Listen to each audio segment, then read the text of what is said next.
Selamat datang kembali di materi komunikasi data. Kita akan lanjut lagi di pembahasan mengenai jaringan atau network, yaitu tentang topologi dan kategori dari network. Kita bahas dulu mengenai network. Network atau jaringan itu merupakan satu set perangkat nodes. Jadi yang sebelumnya sudah dibahas mengenai nodes titik-titiknya, itu yang terhubung oleh hubungan komunikasi. Jadi nodesnya ini akan bisa bukan hanya terhubung saja, tapi bisa terjadi komunikasi satu sama lain, seperti itu. Nah, untuk menghubungkan nodes ini kita membutuhkan sebuah skema topologi jaringan. Jadi jaringannya ini kita set seperti apa, dengan menghubungkan dua atau lebih perangkat melalui hubungan link, dan dua lebih link akan membentuk topologi. Jadi intinya adalah seperti itu. Jadi perangkat itu menghasilkan sebuah link terhubungnya, dan nanti dari setiap titik ini bisa terhubung dengan banyak, dari ini juga bisa terhubung dengan banyak, dan itu disebut dengan topologi. Ada 4 buah topologi yang standar atau yang biasa dibahas gitu. Yang pertama itu topologi bus. Bus itu bentuknya seperti stasiun bus. Jadi ada jalur yang utamanya, itu yang disebut dengan backbone. Lalu nanti ada jalur-jalur persimpangannya. Jadi nanti data itu akan seperti bus yang akan mengantarkan data dari posisi satu ke posisi lainnya, seperti itu. Ya. Lalu ada yang disebut dengan topologi star. Jadi intinya adalah dari satu titik ini akan menyebar ke banyak. Lalu ini disebut dengan central controller hub. Jadi semua ini sebetulnya bisa terhubung satu sama lain, tapi harus melewati si sentral ini, yang pusat ini. Jadi kalau ini mau berkomunikasi dengan yang ini, dia harus menghubungi sentralnya dulu, nanti dia diarahkan ke yang ini. Kalau yang ini juga, misalkan yang ini ingin berhubungan dengan yang ini atau berkomunikasi dengan ini, dia menghubungi sentralnya dulu, baru nanti dilanjutkan ke komputer yang ini, misalkan kalau komputer. Nah, ada lagi yang disebut dengan topologi ring. Topologi ring ini ya terhubungnya seperti cincin seperti ini, lingkaran seperti ini. Ini tentu saja bisa sangat banyak, bukan hanya di sini contohnya hanya 6 saja.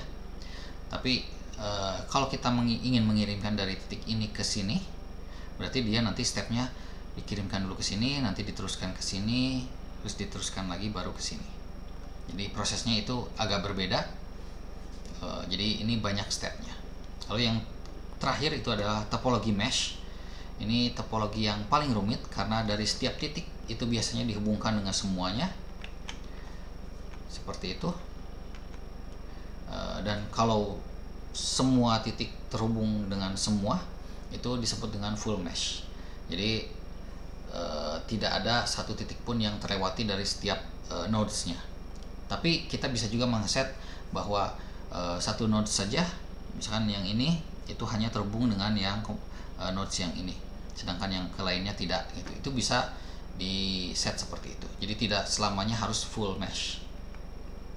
Nah, di kategori jaringan secara umumnya itu ada 3 buah. Tapi karena sekarang banyak sekali hal yang personal, jaringan yang personal, jadi ada 4 buah kategori jaringan. Yang pertama itu adalah personal area network. Yang kedua itu local area network atau LAN.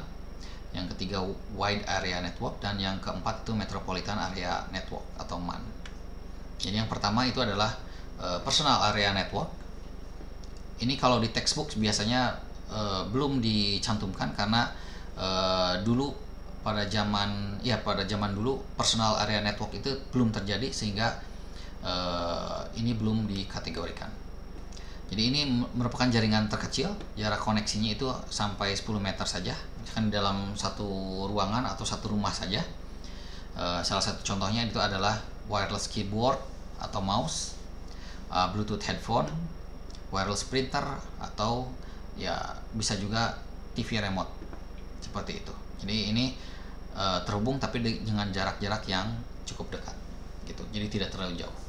Lalu untuk yang local area network, ini jaringan yang beroperasi di bawah sistem administrasi tunggal, 2 sistem sampai jutaan yang terhubung, yang bisa diterhubungkannya. Jadi contohnya ini biasanya di kasus untuk kantor, sebuah kantor atau gedung, atau satu universitas atau satu sekolah. Jadi bisa beberapa sistem, yang bisa yang kecil sampai yang besar. Itu nanti di dalam setiap sistemnya ini itu bisa menggunakan yang kabel atau yang wifi itu. Jadi ini misalkan ini nodes-nya ini terhubung dengan komputer yang lain untuk bertukar data, atau bisa juga terhubung dengan printer atau fax, atau terhubung secara wireless atau internet gitu untuk mobile phone, atau misalkan kamera wireless kamera seperti itu. Lalu yang ketiga itu adalah Metropolitan Area Network. Ini menghubungkan LAN yang sebelumnya, jadi lebih besar lagi. Ini contohnya itu untuk kota atau daerah, atau mesin-mesin ATM itu terhubungnya itu secara MAN, karena ATM satu dengan satu lainnya itu harus saling terhubung, sehingga nanti seakan-akan banyak sekali LAN yang awalnya itu dari gedung-gedung atau dari pabrik atau dari sekolah atau dari manapun, itu nanti terhubung semuanya ke dalam MAN seperti itu, yang lebih besar lagi. Nah, untuk yang terakhir itu WAN, Wide Area Network. Ini transmisi jarak jauh dalam wilayah geografis yang besar. Jadi ini bisa menghubungkan antar negara atau benua atau seluruh dunia gitu. Jadi misalkan ini ada 2 buah kota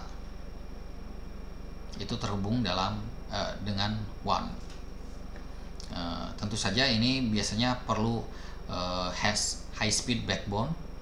Jadi biasanya kalau untuk yang high speed backbone ini kita menggunakan kabel optik seperti itu.